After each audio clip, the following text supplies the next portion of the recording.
Hey friends, Alan Lee here with Fidelity National Home Warranty, and we're going to talk about one of the most common problems with a dishwasher air gap and dishwasher draining. If you don't know what an air gap is on a dishwasher, it's this little guy right here, usually covered with a white or a stainless steel cover. And this air gap, one of the most common problems with an air gap, is when the dishwasher drains, water comes out of this air gap and drains into your sink by itself. Sometimes if these are even positioned on an island, water will start coming out on the island, and that's definitely not how a dishwasher should drain. When a dishwasher drains, it drains from there, it comes up to the air gap, it goes back down, and it should drain through the garbage disposal. Now when it comes out of here, that means that the pipe from the air gap to the garbage disposal is clogged.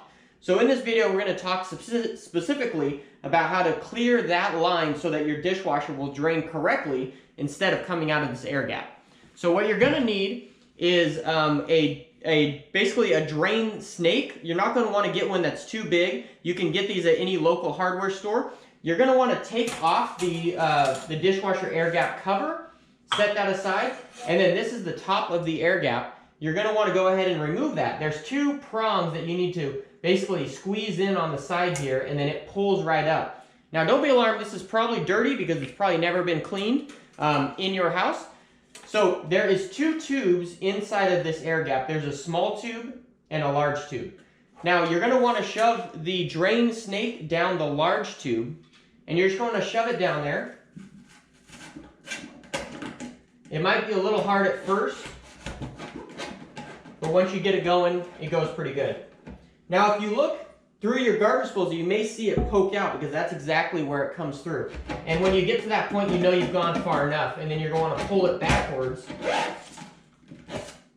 And then when you pull that up, you're getting a whole bunch of gunk. And when you went through and pushed that through, you cleaned all of it out that was inside of that. Now sometimes these clogs are really bad, and that makes it where you might have to call a plumber or a handyman to actually remove that pipe and get it cleaned out externally, but most of the time this works great. So once you get this cleaned out, you're going to want to clean all that gunk off, and then you're going to want to do it again, because the first time is usually not enough.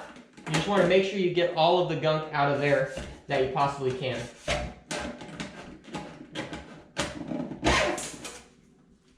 Now once you get all that gunk cleaned out of your air gap, you can go ahead and put your top back on, put your cover back on, and drain your dishwasher to make sure that everything is working correctly. Now this should have fixed the problem that you had, but if it didn't, if that clog was super bad, you might need to call a plumber or a handyman to come out and remove that pipe, but most of the time, this will do the trick. So this has been a little tip and trick on how to get your dishwasher draining correctly again. If you like this video, subscribe to this channel. There will be a lot more content just like this about how to clean out your dishwasher drain, to replace your garbage disposal, to replace your air conditioning filters and things like that. So again, my name is Alan Lee, and this video is brought to you by Fidelity National Home Warranty.